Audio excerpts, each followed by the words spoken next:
生物为什么都选同一种几何结构？极小曲面给出了答案。蝴蝶翅膀上那层闪烁的蓝光不是颜料，你把磷粉刮掉看一看，底下是透明的，那颜色到底是从哪来的？答案是蝴蝶在自己翅膀鳞片的内部修建了一座纳米级别的三维迷宫，光走进这座迷宫之后，在迷宫墙壁上反复折射，反复干涉，只有特定波长的光被选择性的放大了。蓝色不是被画上去的，蓝色是被建筑出来的。但是让我真正震惊的不是这个，让我震惊的是蝴蝶修建的这座纳米迷宫的几何形状和你眼球里某些线粒体的内膜折叠方式居然是同一种数学结构。而这种数学结构是一个在美国宇航局上班的数学家在1970年纯靠纸和笔推导出来的。Hello， 大家好，我是王立杰。前段时间有位做生物膜研究的科学家观众给我留言，他提到了一个让我兴奋到坐不住的现象。他说他研究的对象叫立方体膜，就是细胞内部的膜结构折叠成一种特殊的三维周期性曲面。但最让我头皮发麻的是，这种结构不是只在某一种生物里出现，蝴蝶翅膀里有它，树渠的眼睛里有它，变形虫的细胞里也有它，甚至绿藻在受到紫外线压力的时候也会自发生成它。我当时就想到了一个问题，为什么这些相隔几亿年进化距离的生物会不约而同地选择同一种几何形状？是基因传递的？不可能，他们的最近共同祖先在十几亿年前就分道扬镳了。那这背后到底是巧合，还是说物理定律在暗中给所有生命下了一道指令？我们之前聊过造物主的设计偏好，如果这个世界背后有一个设计师，他似乎对几种特定的数学结构有执念般的偏爱，螺旋、分形、黄金比例，这些图案从星系悬臂到贝壳纹路，再从宏观到微观的各个尺度上反复涌现。今天我们要把镜头推得更深，推到细胞的膜系统内部，你会发现造物主的几何偏好不只是宏观世界的装饰性巧合，它其实渗透到了生命最底层的操作系统里。好，先来认识一下这个数学结构。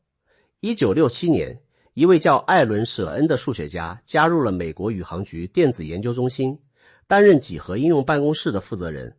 他当时在研究一个纯粹的数学问题，什么样的曲面可以在三维空间里无限延伸，周期性重复，而且表面的每一个点上平均曲率都为0。什么叫平均曲率为0？你可以这样理解，想象一张肥皂膜挂在一个铁丝圈上，肥皂膜自动找到了一个形状，那个形状是表面张力最小的状态。肥皂膜就是一个极小曲面，它不是人为设计的形状，而是物理力量自动找到的最省能量的答案。舍恩要找的是这种最省能量的答案在三维空间里无限延伸时的样子。他花了3年时间，用注塑成型做了精密的塑料模型，又借助早期的计算机图形学做验证。最终在1970年的美国宇航局技术报告里，他发表了一种前所未见的曲面，命名为 Gyroid。 是什么样子呢？你可以想象一张无穷大的弯曲薄膜，它把整个三维空间精确地分割成2个互相缠绕但永远不接触的迷宫通道。这张膜没有任何直线段，也没有任何平面对称性，它优雅到不需要支撑就能自己站稳，因为它在每一个点上的力学平衡都是完美的。用更简单的话说， Gyroid 是三维空间里弯曲薄膜能找到的最轻松的姿势，就像水往低处流一样，膜往 Gyroid 的方向弯。有意思的是，舍恩发表这个结构的时候，他只证明了它的数学性质，并没有证明它是嵌入的，就是说它不会和自己穿插交叉。这个证明直到1996年才被2位德国数学家完成。一个纯数学猜想花了26年才被严格证明，然而大自然不需要等这个证明，几亿年前的蝴蝶就已经在用它了。数学家花26年证明的东西，细胞膜用热力学的直觉瞬间就找到了。记住这一点，然后我们回来看生物。2008年发表在英国皇家学会界面杂志上的研究证实，很多种蝴蝶翅膀鳞片的内部结构精确匹配 Gyroid 曲面的数学模型。注意，不是大致像，是精确匹配。研究人员用小角 X 射线散射测量了这些结构的晶格参数和数学预测值高度吻合。那这些结构是怎么形成的？这才是最精彩的部分。蝴蝶鳞片在发育过程中，细胞的滑面内质网膜会自发折叠成 gyroid 的形态，没有任何基因说请你折成 gyroid， 基因只是提供了膜的脂质组成和蛋白质环境，然后膜在这些物理条件下自动找到了能量最低的折叠方式，接着细胞凋亡，角质蛋白沉积，把这个活的几何形状永久定格成了固态的光子晶体。光走进这个周期性结构之后，发生布拉格衍射，只有特定波长的光被选择性反射出来，这就是蝴蝶翅膀上那些不可思议的金属蓝、翡翠绿的来源。蝴蝶从来没有学过光学，它甚至不知道颜色是什么，但是它细胞里的膜在热力学的引导下，自动搭建了人类工程师至今都难以完美复制的光子晶体。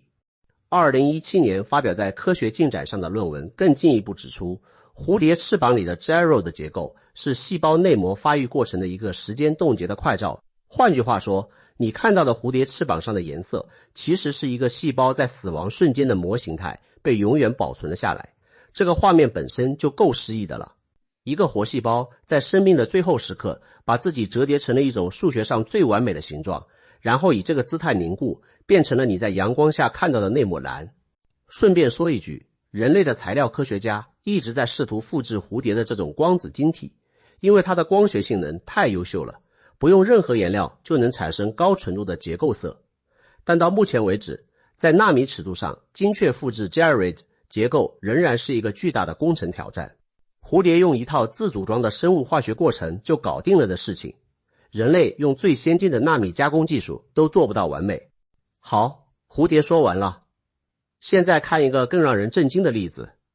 树渠，一种生活在东南亚热带森林里的小型哺乳动物，体型像松鼠，和人类的亲缘关系其实比你想象的要近，它是灵长目的近亲。1997年，德国科学家在研究树渠视网膜的时候发现，它视锥细胞的内节里有一种异常巨大的线粒体，普通线粒体直径大概 0.5 到1微米，但树渠的这些线粒体直径达到6到8微米，大了将近10倍。更令人费解的是它们的内膜结构，普通线粒体的脊是板层状的，像书页一样一层一层叠起来，但树渠这些巨型线粒体的脊折叠成了8到12层的 gyroid 立方体膜排列，和蝴蝶翅膀里的是同一种数学结构。这能干什么？2023年发表在《膜科学》期刊上的3维模拟研究揭示了答案。这种多层 gyroid 排列可以同时实现3种光学功能。第一，充当多焦点透镜，像一个微型变焦镜头，把不同波长的光聚焦到不同的焦平面。第二，作为角度无关的干涉滤光片，选择性的阻挡紫外线，保护视锥细胞的感光色素不被紫外辐射损伤。第三，形成波导光子晶体，把光精确地引导到感光色素分子所在的位置。你想想这意味着什么？线粒体在我们教科书里是什么角色？细胞的发电站，负责合成3磷酸腺苷给细胞供能。但是在树渠的视锥细胞里，线粒体同时变成了一个精密的光学透镜系统，一个细胞器既在产能又在处理光信号。这种一气两用的设计靠的不是额外的零部件，而仅仅是把内膜折叠成了一种特定的数学形状。你停下来想一想，如果有人告诉你，你家的暖气片同时也是一台高分辨率显微镜，你会觉得不可思议吧？但树渠的线粒体就在做这件事，而它实现这个奇迹的唯一秘诀，就是把自己的内膜折叠成了 gyroid 的形状。同样的材料，同样的化学成分，只是几何形状变了，功能就多了一个维度。这就是几何的力量。形状本身就是信息。这个形状不是树渠自己发明的，就像蝴蝶也不是自己发明的一样，是物理约束，在膜的脂质组成和蛋白质环境确定之后，自动把它们引导到了同一个终点。然后还有更匪夷所思的，变形虫，一种单细胞的原生生物，在应激条件下，比如营养匮乏或者渗透压突变，它细胞内的膜系统也会自发重组为 gyroid 立方体膜。绿藻水绵在紫外线胁迫下同样如此，这是2017年发表在《原生质体》期刊上的研究。现在把名单排出来看看。蝴蝶是节肢动物门，树渠是哺乳纲，变形虫是原生生物界，绿藻水绵是植物界。这4种生物覆盖了真核生命的几乎所有大类。它们的最近共同祖先保守估计在15亿年前，但它们面对完全不同的功能需求，产生颜色、聚焦光线、稳定膜结构、抵抗紫外损伤，最终全都收敛到了同一种几何形状。这绝不是某个基因被传承了15亿年的故事，这是物理定律本身在做选择。我想在这里停一下，请你闭上眼睛，花3秒钟体会一件事。如果你是一张薄膜，你被要求在3维空间里最大程度的增加表面积，同时让自己每一个点上的应力完全均匀，同时让自己在宇宙中存在的能量代价最小，你能找到的唯一答案就是 Geroid。 不是因为有人帮你选择了它，而是因为除了它之外，没有别的形状能同时满足这3个条件。这就是所谓造物主偏好的本质，不是一个超自然存在的审美选择，而是物理定律本身的结构限制。它不需要被编码在任何基因里，它只需要膜存在，需要3维空间存在，需要能量守恒存在，它就必然涌现。水往低处流不需要被编程，膜往 Geroid 弯也不需要被编程。但故事还有最后一层，这一层涉及到你和我。近年来的研究发现， Geroid 立方体膜结构里富含一种特殊的脂质分子，叫缩醛磷脂。缩醛磷脂的化学结构里有一个乙烯基醚键，这个键极其特殊。当自由基攻击细胞膜的时候，缩醛磷脂会优先牺牲自己的乙烯基醚键来中和自由基，从而保护膜上其他功能性脂质不被氧化损伤。它就像一个主动替队友挡子弹的卫兵。2025年发表在美国实验生物学联合会生物进展杂志上的综述指出，缩醛磷脂在阿尔茨海默症患者的大脑中显著下降，而且下降程度与认知损伤的严重性相关。补充缩醛磷脂可以降低伽马分泌酶的活性，而伽马分泌酶正是催化贝塔淀粉样蛋白合成的关键酶。美国拉什大学记忆与衰老项目长达数年的追踪数据显示，血浆缩醛磷脂水平更高的老年人患痴呆症的风险明显更低。你有没有注意到这里的逻辑链？Geroid 的极小曲面为缩醛磷脂提供了最稳定的膜内栖息结构，因为曲面弯曲能量最低，膜应力分布最均匀，脂质分子做得最舒服，而缩醛磷脂反过来用自己的抗氧化能力保护了 Geroid 的膜不被自由基瓦解，结构稳定了分子保护了结构，这是一个双向的正反馈循环。而当这个循环被打破的时候呢，随着衰老，缩醛磷脂的合成能力逐渐下降，膜的抗氧化防线崩溃， Geroid 结构退化坍塌，更多脂质被氧化，更多结构被破坏。这个负反馈螺旋一旦启动就很难逆转。我们的大脑也许不是坏在某一个基因突变上，而是坏在一种几何结构的缓慢坍塌上。不是软件出了错，是硬件的物理形态维持不住了。这个角度让我重新理解了衰老。我们通常觉得衰老是化学层面的事，基因表达变了，蛋白质错误折叠了，自由基积累了。但如果再往下挖一层，这些化学事件的容器就是膜的几何结构。